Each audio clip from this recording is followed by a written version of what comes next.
So we are joined now by Amy McCann from IE Productions. So hello, Amy. Hello. Welcome to Women Shall Overcome. You've obviously been part of it before, doing technical stuff for us, support. Yeah. We wanted you to be part of it again, obviously. Can you tell everybody what IE Productions is and does? Yeah, so basically we are a technical event production company, and in that most basic form we provide audio and visual equipment and design for events such as music festivals, corporate conferences, medical conferences, major sporting events and special outdoor events, right through to even smaller meetings and parties and stuff like that. Fabulous, thank you. Bro. So what would you say you've had to overcome to work in the events industry? What sort of challenges have you faced? As a woman, I feel I'm really lucky actually. I was born pretty confident, two older brothers. I was always battling for contendership with them. So I think I've been really lucky that I haven't seen my gender as, it hasn't held me back, to be honest. But I know that it does for a lot of people. I'd say that it's, in this industry it is male dominated. And just by saying that, you're sort of labelling it and it makes it a little bit scary to enter as a woman. But I think it's only male dominated because of the attitudes behind the scenes of events. It's very straight talking. There's no flowers, it's not pretty. It's hard work, it's gritty. And that itself, you need to have a certain mindset and a certain attitude towards it, which can seem male dominated, but it's not. So I want to get to the heart of that issue and start encouraging more women into it, because it's not as scary as it seems ultimately. And have you come across any kind of attitudes or kind of, abuse, shall we say, directed towards yourself, or have you found that once you're in there that people just, kind of get on with it? Yeah, I mean, I've been in this industry about 8 years, and I'd say that from memory, there's maybe been 3 times that I've been aware of sexism towards me or towards another woman I've been working with. It's really sort of jokey banter, a little bit of hidden misogyny, and it's normally from older guys, so the old theatre guys. But it is harmless, but it needs to be addressed, because if you let it happen and they slide in a dig at you being a woman, you need to address it straight away. And I do, and it doesn't happen again. So again, it's that confidence and the straight talking, if you just address it straight away. But yeah, that I'd say 3 times is in my head how many times I've had an issue with guys, but I just tell them, and then they sort of respect you for it, that straight talking. Brilliant. Yeah. So has COVID affected your business at all? Yes. Silly question, but how, Yeah. in what ways has it been impacted? Perhaps in some of the ways that, the less obvious ways that people don't even realise. Yeah. So there's no sugarcoating it really. It's been catastrophic.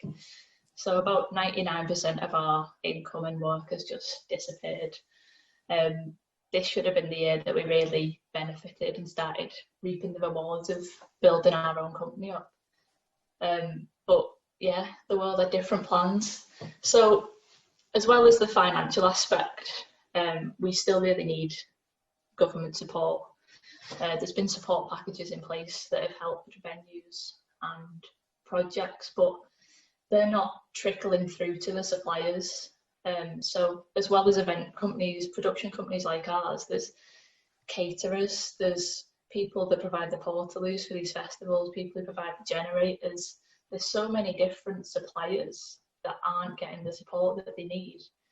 And if it goes on for much longer, there isn't going to be those suppliers around. And when the live events industry does come back, they won't have the resources to put on these shows, which is what the government doesn't realise.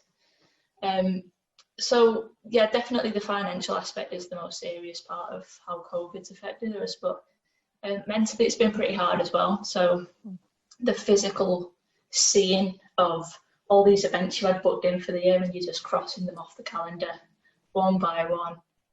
And you keep hope for the first few months, and then it just starts to really get to you. But you go through peaks and troughs of slight bits of optimism and then doom. And it's just riding that wave. But we just have to be optimistic because live events are going to come back. It's just a matter of when, really. Do you think this kind of, the impact of COVID will therefore have a roll-on effect to more women entering this industry? Yeah, I think it'll have a knock-on effect to both genders, everyone. Just because if the government are labelling us as unviable, that instantly makes us unviable. By no one will want to join it. If they think there isn't a future in it, no one will want to work in it. But as I say, it's very male dominated, as I've said, but when events do come back, the technicians that have supplied for live events for all these years are probably not going to be there. They'll have gone and got different jobs in different sectors because they need to support their income. And in my head, I'm thinking that is the perfect opportunity to level the playing field of gender inequality. There's going to be girls going to uni, going to LIPA, learning the tech side of things, and they're going to come into basically this fresh industry that needs to build from the ground up. And I'm hoping that we'll see an almost 50-50 balance of men and women behind the scenes at events. And it's just a matter of when, once again. Yeah. Amazing. So there could be something good come of it eventually when it does come round to it. And I think so. What are you looking forward to next year? Is there some things in the calendar starting to go in that you're looking forward to? Or? Yeah. So we've done a lot of sporting events over the past few years. Our biggest one is Rock and Roll Marathon. So that's 26 miles around Liverpool. Every road's shut off around the city, so everyone hates it, apart from the people that are involved in it. And there's basically a band stage every mile of the run. So the runners run past it and there is a band playing to them, egging them on. It's such an upbeat, uplifting day, even just to watch, it's brilliant. So I think we had about 19 or 20 stages on it last year, and we need to provide all the technicians, all the backline equipment, all the PA systems, all the microphones, cable and everything. Transport, it's absolute bedlam. And it's the hardest day's work you'll ever have. But just the rewards are so massive from it. I've got goosebumps thinking about it now. So that's coming back next year. And also Ironman as well. We're going to be working with Ironman doing a lot of their sporting things, as well as medical conferences and hopefully Africa Roye as well. Oh, brilliant, yeah. Yeah, so we've got some good things lined up. Good. And hopefully Women Shall Overcome will be back in a live capacity and have you there in charge at the helm, keeping us all in control with your technical ability. So it's really brilliant to talk to you, and I feel like I want to go into tech now. We've been inspired. So is there anything you want to ask Laura? No, just it's such a positive attitude, and I love that idea that if we're going to take something positive for this, because it's something I harp on about a lot, is sort of the disproportionate effect on women in different things, and if this can be an opportunity to level the playing field, then what an amazing thing that would be.